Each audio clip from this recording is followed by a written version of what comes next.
So, good morning, Bill. Good morning, Bill. How are you, sir? I'm a little groggy this morning, but I'm doing pretty good. Nice. Why do you think you're groggy? I don't know. I'm not real sure. I'm trying to do some backwards math on my I guess my strain versus my sleep versus my activities, all sort of stuff. I had a really, really low quality sleep on Saturday night for some reason, Me too. and I'm not sure why. Like the lowest I've had to date since I've been tracking, and there aren't any activities that I'm aware would have done that to me. hmm So and then me and Scarlett worked out pretty hard yesterday. I saw the gram photo about it. That's right. That's right. So I'm Yeah. wondering if that just really wore me out because my recovery was so low and my strain went above my recovery. hmm And yeah, so that may be all of it. I may be good in 2 hours. Who knows? The tracking of sleep is always interesting because I wake up and I check, and then on the days where I'm like, you know what, pretty good sleep. No, just like not good, right? And then on days where I'm like, oh, that sleep was garbage. Mhm. It's really good sleep. So I don't really have like a great view into what makes my sleep good and bad yet. So that's kind of an interesting thing. I did a bike ride yesterday for the first time in a year. No, Mhm. longer than that. I have Oh, not been wow. on a bike ride since moving into this house, actually, because I don't really have a great way of getting to the trails without spending 5 miles on the road. Which, if I'm going to ride 5 miles on the road, that's 5 miles back. That's 10 miles. That's pretty much my entire ride. So, Mhm. but yesterday's my birthday. Was in a bit of a funk, I would say. So, and like just kind of like hung around and like couldn't really, I don't know. It was weird. So I was like, okay, I need to just go get out of my head for a little bit, And so it was a nice day yesterday. The weather's starting to cool off a little bit. Like I was talking to Q, and and he was like, "So how hot is it there?" And I was like, "It's actually only 80," and he just still guffawed, because he's up in Colorado. Yeah.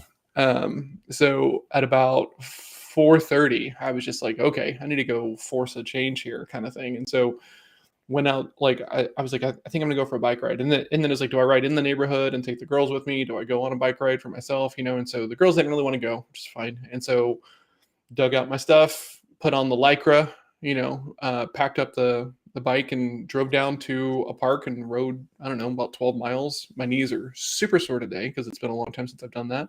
Right. But yeah, it was good. It was good. Well, that's good. It's funny how we do things on our birthday that are good for us as we get older. Like so, like I Yeah. guess I'm thinking either all right, because like in my 20s, I'm like, let's get hammered, and then like Yeah, my absolutely. 40s, I was like, let's go hiking. Yeah, Yeah. for sure. Yeah. And like I was I don't know. Where birthday is a weird time, right? Because like you have to think about, you know, uh how do I say this? So a friend of mine, Charles, he was always more fixated on his birthday as a time of reflection than New Year's Eve as a time of reflection and stuff like Right. that. And so he was talking about that once, and I was like, oh, that's really interesting. And so I tend to do the same thing. So I was being very introspective and thinking a lot, and sometimes that puts me in a Yeah. very similar to task mode John kind of situation, right? So then I was like, okay, I need to go get out of my head. So I did that yesterday. So do people get mad that you're not like super excited and happy and joyous John on your birthday ever? Because instead you're reflective, internal John. That's a good question. I don't really know that many people notice. Like I think Melissa and Alice notice. But I got a slew of text messages and Facebook messages and DMs yesterday. Largely that I've not done anything with. I need to go in and kind of return them and say thank you and stuff. But I'm for most people, I'm a digital only relationship, Yeah. right? Like, um, I was talking with you, about going to go meet Sean and you were like, in person? And I was Yes. like, yeah, it does happen. It just doesn't Yeah. happen. It just doesn't need to happen all that often. And I would rather be effective and not have to think about drive time. So I'd rather just work from home kind of deal. Mhm. And it does make me to be, um, like, it's funny because like my friends from Kung Fu who I still talk to and stuff, they're like, man, you're like a hermit. You fell off the map. It Yeah. doesn't feel like I fell off the map with how much I network in these communities that I'm in and stuff like that. Sure. But it's It's all perception. 99% digital, Yeah. right? So it I don't know. It's a very interesting space. Like on one part of me, I'm concerned about the long-term impacts of like not having more mixed in human kind of situation. Mhm. Um, like I've got this conference tomorrow that so I'm flying out tomorrow. I'm going straight to the conference. I'm going to be working it all day, Wednesdays all day, Thursdays all day, fly back Thursday night. And my friend was like, "Dude, you don't even have any time to go see the city." And I'm like, "I'm going for work." Yeah, to work You trip. know? Yeah. Yeah, and, he was like, "Yeah, but it's like San Francisco," and I was like, "I know, but I'm not a solo traveler, like, I've never been that guy," and so we kinda talked about that for a little bit, but I'm simultaneously very excited that I'm having this very kinda tight work trip, Tuesday, Wednesday, Thursday, home kinda deal, so I can be here today, I can be here on Friday, but then it's also like, "Man, why do I do this to myself?" Because like, I kinda did the same thing whenever we moved into here, right? Like, Melissa was packing for the most part. So Friday night, I shut down the desk. The desk is the first thing on the truck. It's the first thing off, and everything. And I'm back up and running on Monday, and then I throw my pack out on Tuesday because of like of these. It's weird. So I don't know. Like just thinking about all that stuff. Am I really taking time to enjoy the work that I do, or am I just moving so fast that I'm feeding off of the urgency kind of thing? Very Mm, very interesting okay. thought loops yesterday. So Huh. Huh. That is interesting because I mean, obviously, some people like I enjoy in person, but I don't need it as often as I used yeah. to feel full and satisfied. So Mhm. COVID kind of did that for me too. Like where it took it back. I'm like, I don't really need to be in off like that. I'm 5 days a week at a coffee. That's ridiculous. Mhm. But I still miss it because there's a lot of people who've gone that way. So like, Yeah. I have an in-person client meeting today, and I haven't had an in-person client meeting in probably 2 weeks, Mhm. which is about standard for me now. So I've in That's person fair. every other week or so, and then I'll go grab like a coffee with like somebody like a local, Yeah. maybe once a week. So twice a week I'm in person, probably somewhere with something, and that's where I've kind of settled. Is Yeah. like, and it's 30 or 40 minutes, and then it's 2 hours. Client, Yeah. buddy, and that's it. I'm kind of done because I go to church on Sunday too, so I guess that counts. But Yeah. so anyway, 3 times a week, I'm out, and that feels a lot less than it used to be, but I actually like it better because I can do all this digital stuff. Yeah. But I You would never know, go to the level of, like, what you do, where, like, once a month you go out for, like, a big heyday. I mean, it like I'm not even. It doesn't even feel like I'm withholding with the time, if that makes sense, right? It's just like in to put this into, I guess, a relevant situation. You and I haven't even hung out in person since the last time we were doing this show, Yeah. right? Jake's my bill, everybody. Like man, Yeah, say it. Say yeah, it. love this guy. Love I this guy love to this death. guy. Yep. And I haven't hung out with him in a year and a half, Yep. 2 years, right, in person. And, We live in the you same know, city. yeah, like we live in the same city, right? We know each other for a long time. Yeah. Ooh, Michelle's got a good question. Now, it's Part of it, I think. maybe, right? I don't I I don't don't think for really you, know John. Michelle. Yeah, Pardon? I mean, I think it'd be one of those things where, like, if you lived in a small town, you would be that guy that's walking on the side of the road just because you liked the walking, Yeah. and so as part of it, you would hit neighbors and stuff like that would happen naturally, you know? More like that. It's not like you would be, like, I sitting in don't the f cafe every morning with your I cup of don't coffee force waiting. that though. Like I don't like because I walk a fair amount and I'm not that person who needs to strike up the relationship, like I'm not like a Yeah, like I'm sure Levi, right? He's walking around someplace, he sees somebody, they kick a pebble. Oh man, like I kicked a pebble. What like I think that there's just this driving need in some people. And yes, while I can strike up a conversation with everybody, I don't need to strike up a right, conversation with everybody kind right. of deal. So I'll be nice, I'll be social, and things like that. But I think it might be worse for me in a smaller city, right? Especially Mm, when we look at what's common mindset wise in smaller cities and stuff like this. I'm not a very con- um, not a very conservative person, right? In the grand scheme of things, I'm also not super religious in the traditional format of it. So small towns kind of make me nervous because there's a lot of that in those things, and I just don't want to deal with it. yeah, yeah. I was thinking more like the, when you walk in the big city, most people have their doors closed and aren't out in their front yard. Whereas you out in the country, most people are out in their front yard. They are That's doing true. things. So Yeah. that's what just more encounters that more encounters that way. Right. That's right. Michelle, work me a deal. Like, find me something worth living on up there, and we can have a conversation about it.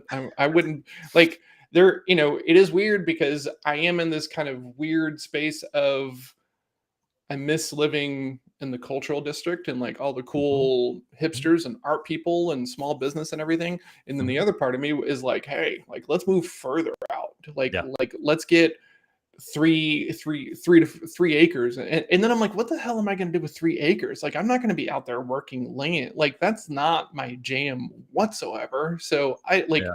like, I like part of me is like, oh, that I want land just like every old guy also wants like a woodworking Mhm, space and a mhm. Corvette. Like, Yeah. is this just like part of the process and routine? I don't know. It's weird. I'm trying to be very Yeah. thoughtful about it so that way I don't make an impulsive decision that I then regret later on, kind of deal. Yeah. Yeah. I mean, the good news is if you made good money, you could pay someone to do it and you'd still have both. So, Yeah. that's kind of the dream, I think. Cause like, I've got retirement land. My parents go, they have lands, Hmm. they have own their house, they have a well, they have that. And I get to go see it and visit, and enjoy that outside. But, Hmm. part of me goes, do I ever actually want to actually live there? Cause I wouldn't be working the land or anything. Yeah. Uh, but you could have somebody with a riding mower take care of the basic maintenance and Yeah. still get the best of both worlds. So, and then yes, Michelle's like, I'm a realtor now. Bring it on. Well, that's why that's why I said it, right? If Michelle was like, "Hey, I got something worth you looking at," I would Mhm. absolutely look at it, right? Yeah. Like, and if Jay and Michelle were like, "You know what? We have too much land. We're just gonna like section off like Mhm. 2 acres," right? If Mhm. someone wants to buy it, yeah, Right. I would be interested in that conversation. Right. But I don't know.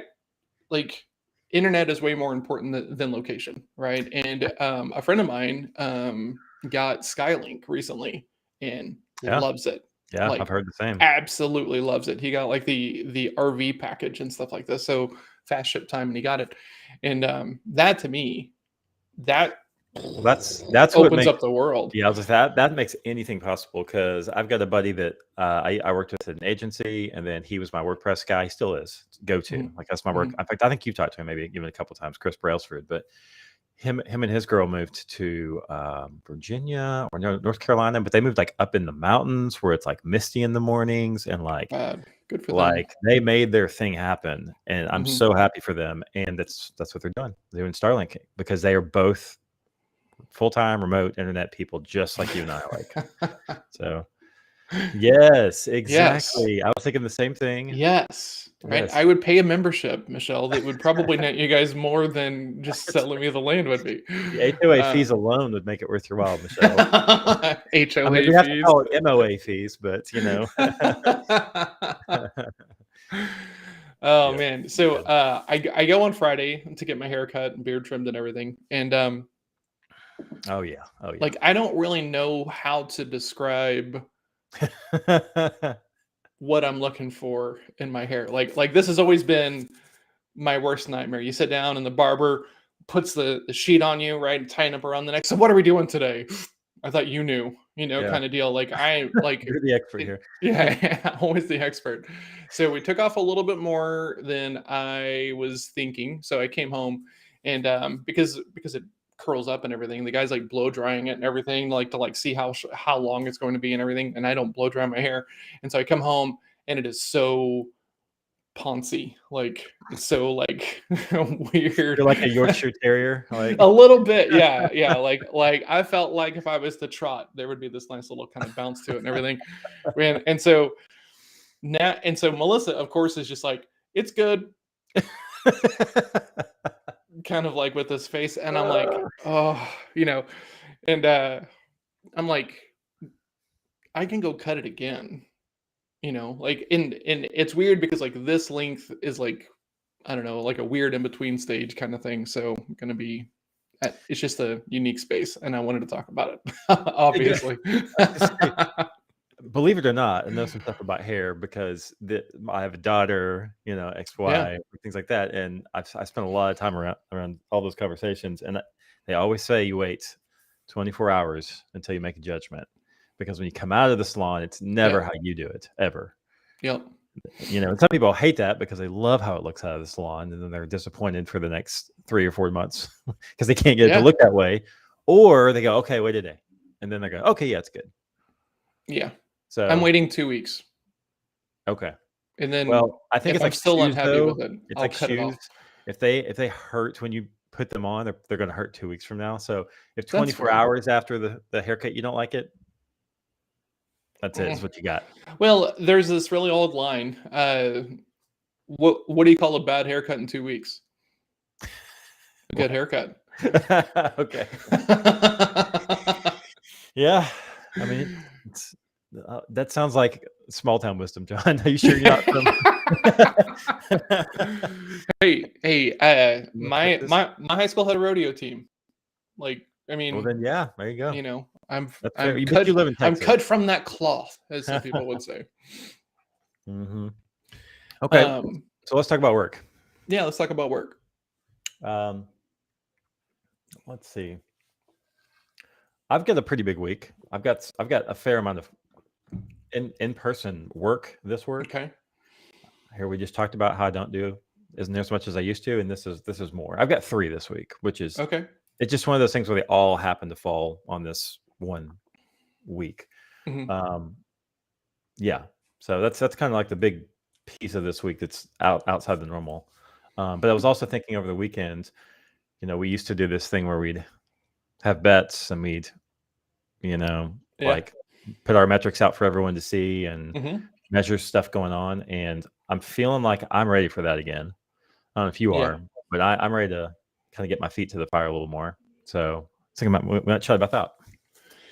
It's I was talking with a friend I worked on a project with, and she stayed on the project longer than I did, and then it ended up blowing up and going the same way that it did with me. And she was talking about it and was like, I don't know how long this is going to take. And then it kind of just snapped in around me that part of my this is going to sound weird, but for me, I feel like I'm kind of coasting. Mhm. Like as opposed to like 2 years ago when I was writing the book every day and like really on the grind and trying to figure everything out and stuff like that. Like I like that John versus this John, not super happy with the production and of and just drive of this version of me. And like I think part of it is due to that project and needing to kind of go like look at my wounds and figure some stuff out and how do I not repeat myself and everything else like that. And Yeah. yeah, it's an interesting thing because I don't want myself in that kind of like headlong head rush, chasing something that I can't really have a shot at capturing and stuff like that. So if I don't do a good job of like building the goals well, I'll put myself into like hustle mode kind of by accident, which is not the place I want to be. I'm Yeah. a strategic person, so if strategy takes time, it takes space, and you can't force it or make it go on your terms. You just have to build the daily strategic stuff so that way you're in there. So Mhm. I need to clean my like I can feel that I'm not in the groove that I want to be in as far as like productivity and stuff. Mhm. But yeah, it's a weird space. It's Yeah. a Yeah, totally. No, I mean, and that's, we haven't talked about this yet, I don't think. I mean, you and I maybe did a little bit, but on the air, is that's one of the reasons I was kind of thinking about taking the job at the beginning of the year, yeah. because it would give me some artificial boundaries of, hey, you need to push hard inside of these boundaries versus me Hmm. making my own boundaries, you know, and just kind of cruising. Because that's how I was too. Like I was comfortable, but I mean, not satisfied with my like my run rate or anything Hmm. specifically, but like most everything else, I was pretty satisfied with. And then I was like, ugh, I felt satisfied too long. This is kind of gross. like, Yeah. like I want to push something. So Yeah. that was one Like reason. I'm being really, really challenged right now, so it's enjoyable. that's good. I so for Michelle, real quick, there is no sales lab this week because I will be traveling and out of town. So part of your bill bet is already taken care of. Yeah. Congratulations. I think candidly, I think your goal of 2 cold outreach a day is a little low. I think you should probably doing like 5 to 10 because there's a sharp drop off. Lots of people don't call back, lots of people don't respond. So I think you might, if that's like a ramp up period, I think that's fine. I think two a day, 10 a week is probably not enough for start a pipeline and start getting some momentum and stuff like that. So if that's like your kind of maintenance KPI, I think I might need to adjust it a little bit. But if it's new for you, then it's totally fine and get in there. Yeah, and then you need, if it is a ramp up, then you need a date to know, okay, this is the end of my ramp up period. So Yeah, like I need to be at this amount production by this for level. 2 weeks, or whatever. Mhm. Yep, good point. Yeah, it's such a sharp drop off that if you don't like the Grant Cardone the Grant Cardone book, 10 Extra Habits, is way more about like front loading the top end of the funnel than it is about making goals that are unreachable. But that is the thing; it's going to have a huge drop off. Like, there's a reason why people are trying to figure out how to send 2,500 cold emails a day. They're doing it badly, in my opinion, because you're not going to get personalization or relevance or anything else like that. But you know, if you were working at a SaaS, you would have to do like $150 to $200 a day to get pipeline as like a BDR, SDR, and like even like AEs are doing 1,000 touches a month and stuff. So I've only been doing one a day for 2 weeks. Okay, so good. You're starting and then pushing, and I'm okay with that. I don't think you're going to be well served by staying at that level for too long. Right. Yeah, it's a low enough number that I wouldn't go from 1 to 2. I would go from 1 to 3 or 1 to 4. Like if you're really just feeling like you need to slow step it. Yeah. Just because once you made the first call, it's like you've Yeah. broken the first call's the hard fear one. or whatever, is going on, Yeah. and you might as well make 2 or 3 more. Heck, Yeah. let's just make 10, It's the thing that I do like, Michelle, is that you're doing it daily, right? To get to that place to where you're not emotional about it, you have to normalize it, which means you have to do it at a regular basis without any kind of feelings or thoughts about it. So I need to fast step it. Okay, cool. I would be doing 5 a day, right? Yep. If you're really trying to get some things moving, I'd be doing 5 a day. I'd be looking for community events, Chamber of Commerce stuff. I'd be looking for all of that. I'd be dropping in a little bit harder, I would say. Yep. Your outreach KPI should be leading to like a meeting or conversation KPI, right? So if you have to do 200 cold calls to get to 5 meetings in a week, okay, well then that could be some good goal setting around the idea of an effort KPI to a quality KPI. So you're doing effort to get to quality. So most salespeople need to be doing 3 to 5 meetings per week at a minimum, right? Like that's low volume, high consultative, with like good revenue and good dollar amounts on the end of it. And sorry, the dog's in here. I lost my train of thought. So in one KPI is probably a vanity point. You need to have 2 for it to like actually be thoughtful about like the systematic trade-offs, right? Don't just look at conversions on like a landing page. Look at how much traffic is hitting that landing page and the conversions. And now you can have some things to kind of look at, be meaningful about. But if you just pick one, cold outreach, revenue, traffic to like a landing page or something else like this, you're potentially telling yourself a whole lot of things that aren't going to help you as far as like troubleshooting and improving. Yeah, in particular, like in real estate, it just takes meetings, right? Or it just takes introductions. And what's interesting is it's not as solid like a landing page conversion, in that if you get a referral, then you have a phone call and your phone call leads to showings. Yeah. Or I mean, if you're selling a house, obviously it leads to a kitchen table meeting where you sign a contract, Mm-hmm. So that's why I like real estate as a place to come in for one particular reason, that there's a lot of people out there doing it that are semi, successful, and that they're at least selling a few houses each year. Of course, depending on how you look at it, that could be not successful at all. But you can go ask someone, hey, how many meetings do you normally have to get to a contract or something, and not have to just guess yourself how many meetings do I need to take to get up. I mean, there's a lot of data out there already that you can just go ask and just work backwards, kind of like John was saying. And when you think about like the process of it, right? Like what's the end goal? The end goal is to be brought on to help someone buy or sell a house, right? So all of a sudden we can now begin to see some pipeline stages, right? Your cold outreach to your meetings to maybe like a pre-approval stage, because I kind of think that if you're a real estate agent, you're showing people around and you're not having a conversation of, are you pre-approved? You're probably not doing yourself a service as far as managing your time very well. Right. And then meetings to discuss what they're looking for, right? And then all of a sudden we have a bit of a process, right? Mhm. And what that allows you to do is to be adherent to that, not get hit, out of left field of like, okay, great.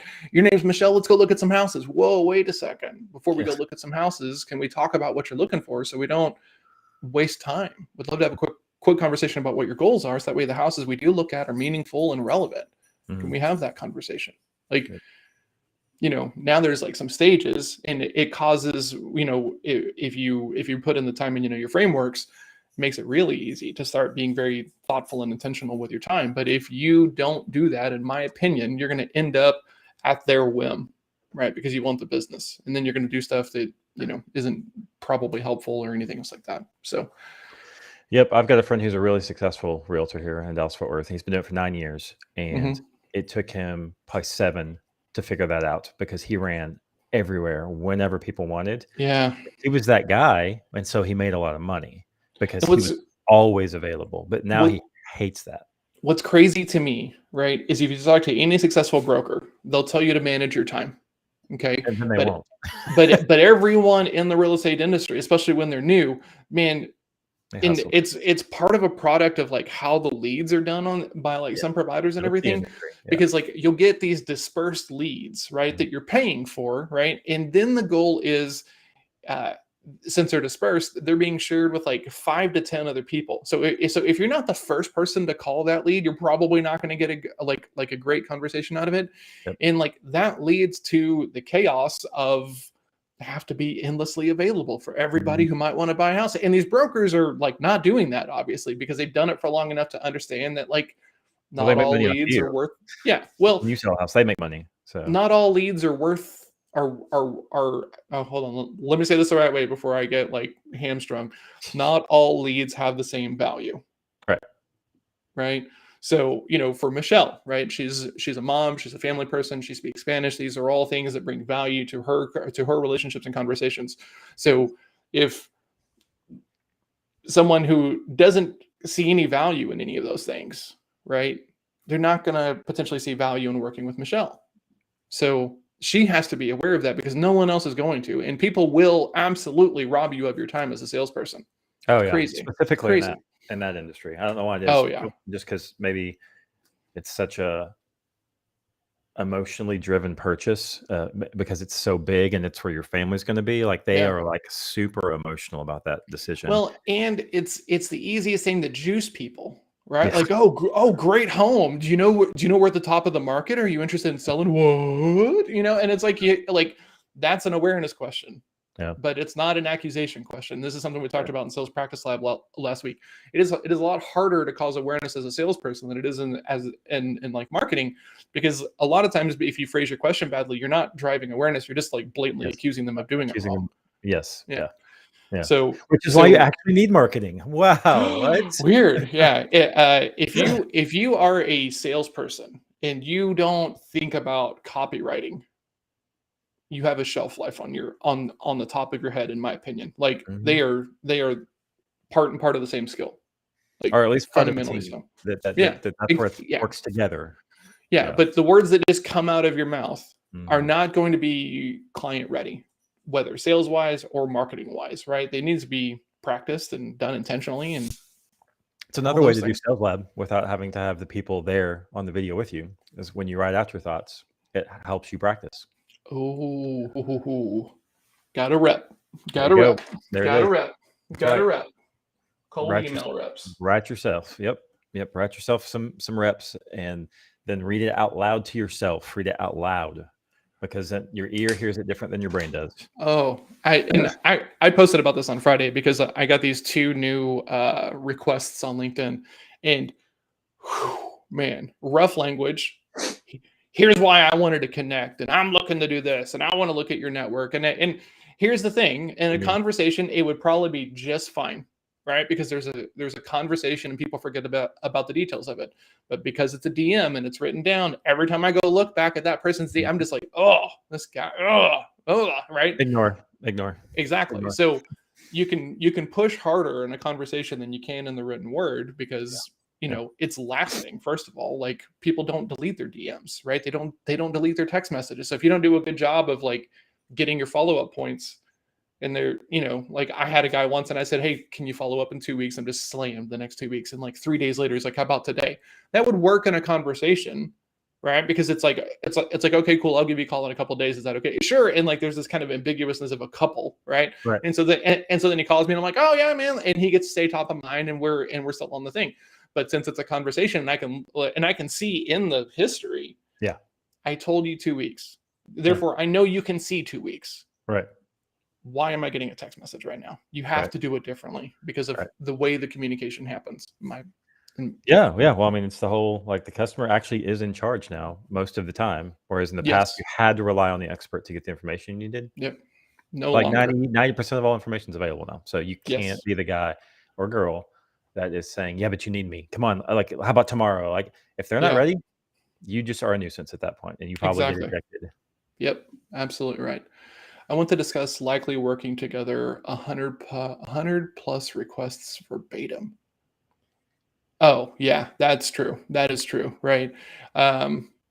Yeah, I would like to. And Oh, the ones that I don't like are whenever people are trying so hard to like, you see this thing over here, you see this thing over here, but it's gonna be this thing over, and it's mm, like my network is open to you and stuff like this, and I'm like, okay, cool, like I'm a pretty open connector in the first place, right? So I accept most people, and then those are the ones that are the worst. Well, John, I'm so glad that we're connected, and yeah, here's a pitch and stuff like yeah. that. It's like, you know, yeah, 8 out of it's 10, weird. 8 out of 10, I get a pitch, either the first message or the second message when it comes to Yeah. that sort of layout. Just in general, it's just And it's a plague. like I don't even here's the thing. I don't even mind. Like, I let me know, say this because the 'cause you're a right way. sales guy, because you like to break it down and Well, sometimes I coach mean, them and understand, but, like, the general public is not oh, I know. The interested. general public hates it, right? Yeah. And that's okay. Candidly, most people aren't good buyers, Mhm. Oh, yeah, for sure. right? So so that's all kind of tied to it anyway. But I want someone to be very direct, or I want someone to be very relationship focused and not use the relationship as like we all know why we're here. We all know why networking is a thing, right? So like Right. we're making connections and everything else like this. I'm a big boy, But just tell me. exactly, right? But be clear in what you're trying to do because you're not doing yourself a favor by lying about it. Any favors by lying about it. I think I got, either an AI driven or some sort of, like, where they'll, scrape your profile and drop something Hmm. into an area automation or something, because Yep. it picked something from, like, 6 years ago Oh about man, some I SEO get it. award I got, and it Yeah. was like, "Hey, so proud of you for being recognized for your great work in da da da da da da da." Yeah, exactly. Mail And merge, I was mail like, merge, mail merge. like, I didn't Um, even read the rest of the message. I was like, the "Bye." ones that I don't like is like I still get banking leads. Hey, do you want mortgage or like investment leads? And I'm like, that was a decade ago, guys. That was Wow. 10 years ago that I was in banking, You know what? Same. I still get real estate investor stuff too, which is longer than 10 years ago. I was like 12, Wow, 15 years ago, where it's like, that's "Hey, I see crazy. that you buy things that you buy locally here in Dallas Fort Worth. Are you interested in hot flip leads?" I'm like, Ah, Did no. you use the yellow pages? I don't Yeah. understand what's going on here." Yeah. No, Hey, man, it's hey. interesting. Wow, Cool. that is very cool. It makes me nervous. Like this is weird. I would rather I spent all this time and effort giving you the best that I have in sales, but I don't want you to read That's not it. it. It is this is such a weird thing. It is uncomfortable to me when someone he gets the book not from me. I Talk know. about What scale, do John. Can we talk about huh? scale for a minute? Yeah, of course we can. I mean, it's on Amazon for a reason. But that idea that I don't get to set Yeah. the precedent, the frame, the anchors, and everything before this person goes in there and reads the book No, but that's like makes me a little nervous. such a setter mentality, and that's just like one piece of the process, you know? I know, like it's weird, it's stupid, it's limiting. I That's did I funny. tell you about the newest review we got? Mm-mm. Okay, so this person went and left me a review, which I'm just thankful for. Like it's hard to get Mhm. reviews, and I'm not the best person about asking for them, and I should be better, but it is what Yeah. it is. And so, it's the title of the review was like seems too simple or seems too easy or something like this. And then the meat of the thing was, I took copious notes. I read through this thing twice. Um, I'm not sure that it's really going to be helpful, but I'm just going to wait for this to materialize in my world, essentially. And I was like, no, like you're not like I'm reading this thing and I was just like, oh my God, like talk about there's no way this person actually read the book where I talk about the importance of practice and like, putting yourself out there and everything. Like you're missing the point if you read it once and you're just like, let's see what happens. And you're just going to go charge into the great unknown with like a bunch of concepts from a book that you've never actually practiced or implemented. Like that is like, go fight in like feudal China without knowing kung fu or like swords. And then when everyone is just like pulling swords out of scabbards and you're just like, it's going to be fine. No, it's not, and like, this is not that, but it's like going back to the thing we're talking about in the Slack community last week, you have to implement. If you find a nugget from a book, if you find a nugget from like a YouTube video or something like this, go use it, go try it, go put it into your practice and see what happens. Don't just wait for things to change because you read something and now you're just like, that's the uninformed optimism of like everybody who goes out and reads a book and then thinks that they're better, because like, well, I read this book and I've done this so many times, it's stupid, but it happens with poker players. There's this kind of like normal trend of you start to get improved and then you want everyone to play the same way that you're playing, which is really absurd because if you're trying to play in a winning style, you don't want everyone else playing in a winning style. You want them to be just like setting money on fire. So then all of a sudden for about 4 years, I'd get into these hands where I'd have like ace king and the other person would have like ace nine and they would win the hand because it would just run out that way. And I'd be like, ace nine. Ugh. I want that person to make that terrible play whenever I have that hand, right? Because the math is going to work out. Yeah. But there's this weird kind of space of you improve off of some knowledge that you have but you don't own, and then you expect everyone else to like do that same thing. Like, here's the sales metaphor for this. Like, you can't force someone to like want to sit down and have a consultative conversation.